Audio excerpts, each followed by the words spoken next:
Hello students of the 11th class physics, this is your video number 9, and in the last video I was explaining you about the different types of error, accuracy and precision, and the last part of the video was that the sources of the systematic errors. Systematic errors are those errors I told you earlier, I am not going to remind you, which move only in one direction, either in positive direction or in negative direction.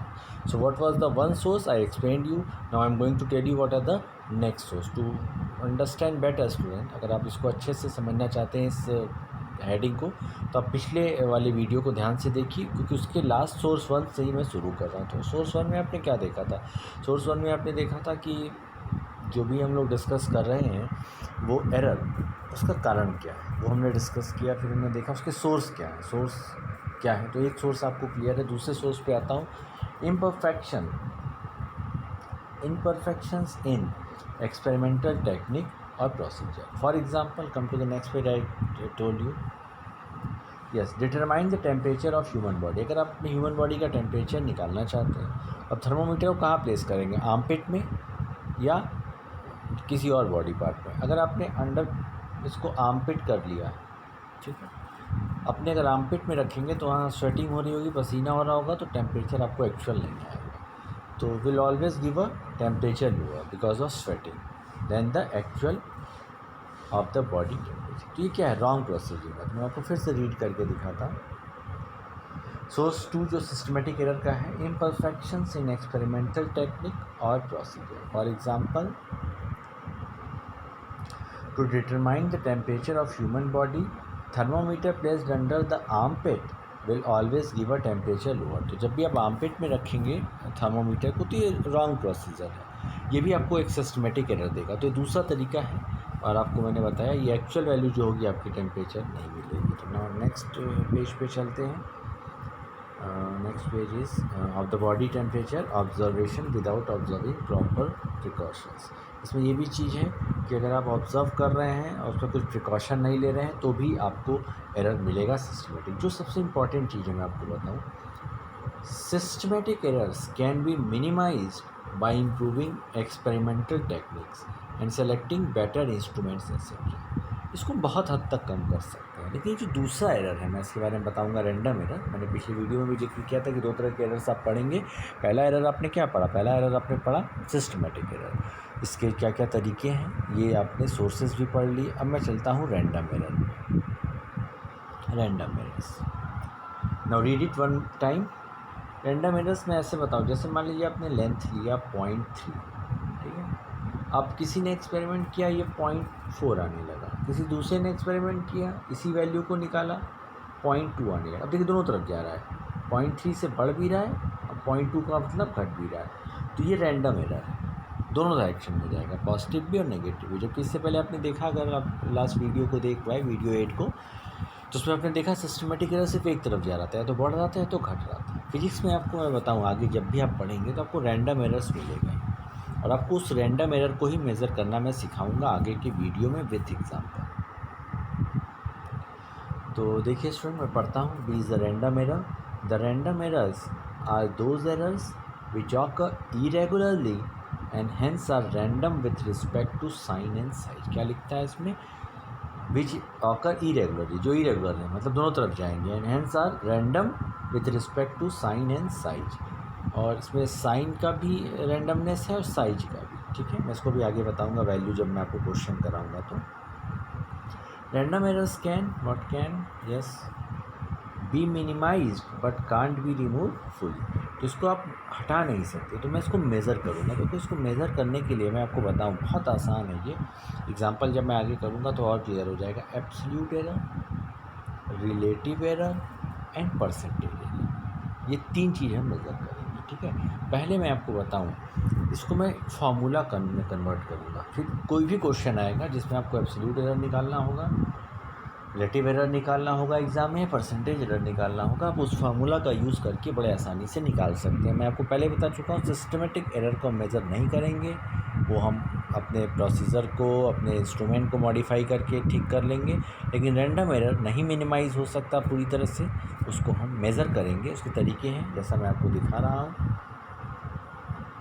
Absolute error, relative error and percentage error. Okay, so this is your absolute error, relative error and percentage error. I am going to explain you its mathematical formula. Next, yes, I am going to read it. Suppose the values obtained in several measurement. अब इसका मतलब क्या है? मान लीजिए आपने g की value निकाल ली, ठीक है, g की वैल्यू आपने निकाली 9.8, ये ट्रू वैल्यू आप जानते हैं. अब किसी ने इसकी वैल्यू निकाली 9.8, किसी ने निकाली 9. मान लीजिए किसी ने निकाली 9.81, किसी ने निकाला 9.79 और किसी ने निकाला. तो ये जो वैल्यूज़ हैं ये ही मेजर्ड वैल्यू, इसको हम A1 A2 AN कर लेंगे क्योंकि हम जनरल फार्मूला पढ़ते हैं, सिर्फ एक्सेलरेशन ड्यू टू ग्रेविटी थोड़ी ना पढ़ रहे हैं, ये तो हम सिर्फ एग्जाम्पल के लिए ले रहे हैं. तो student I am going to read it.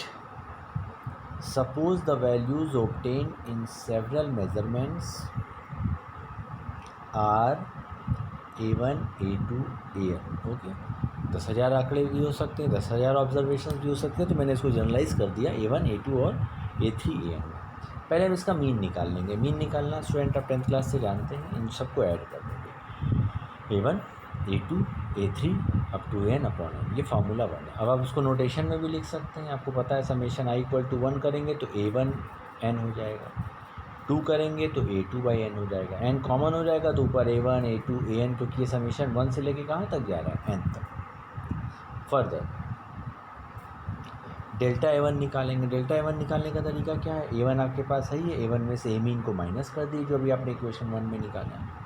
फिर डेल्टा A2 कैसे निकालेंगे? ये एब्सोल्यूट एरर है, एब्सोल्यूट नहीं है, इसको मैं बताऊंगा एब्सोल्यूट एरर क्या है. अभी डेल्टा A2 है, डेल्टा A2 भी उसी तरह आप निकालेंगे, A2 माइनस A मीन. फिर इसी तरह आप करते करते आपके पास जितने डाटा होंगे आप सबको निकाल लेंगे. डेल्टा AN निकालना हो तो AN माइनस A मीन निकाल लेंगे. अब मैं चलता हूँ आगे. अब आप देखिए जो आपने A1 निकाला होगा, मैं दिखाऊँ आपको, A1 delta A1 delta A2 delta, मैं ये प्लस माइनस हो सकता है, ठीक है, तो मैं इसका माइनस अगर होगा तो मॉड ले लूँगा. मॉड कब लिया जाता था? आपको मैथ्स के टीचर ने बताया होगा 9th-10th में. मॉड लेने से माइनस भी प्लस हो जाता है और प्लस तो प्लस रहता ही है.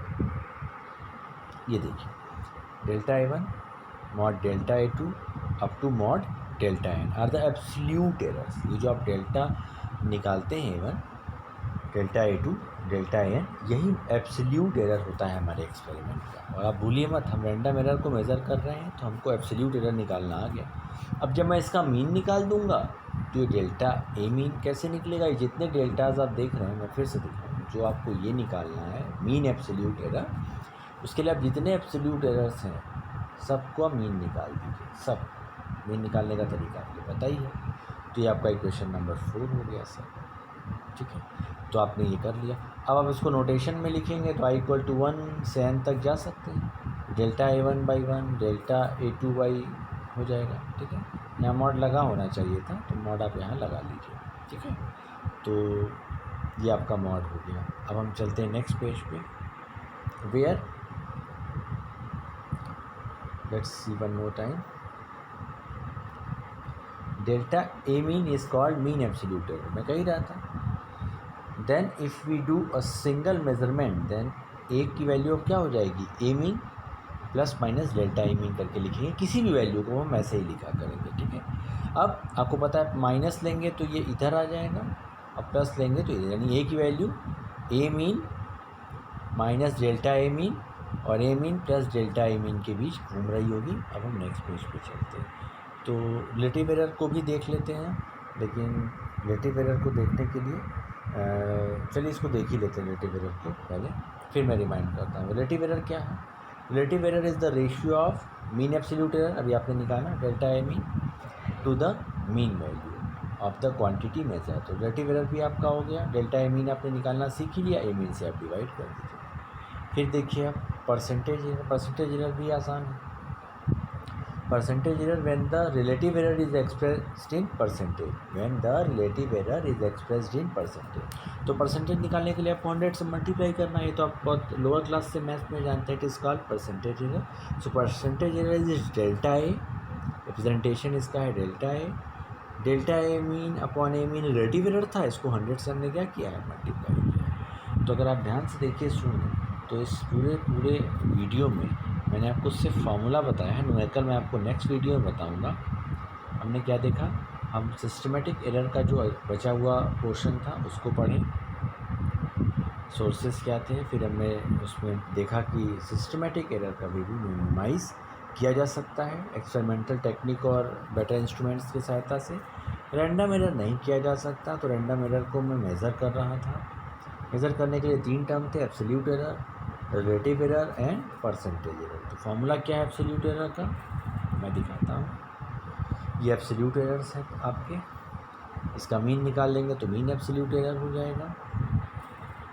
फिर आप रिलेटिव एरर निकालना सीखिए, जो आपने देखा फार्मूला रिलेटिव एरर का, delta A mean by A mean. फिर आप परसेंटेज एरर पे आइए, सिर्फ 100 से मल्टीप्लाई करिए रिलेटिव एरर को। तो ये आपका वीडियो मैंने फिनिश किया।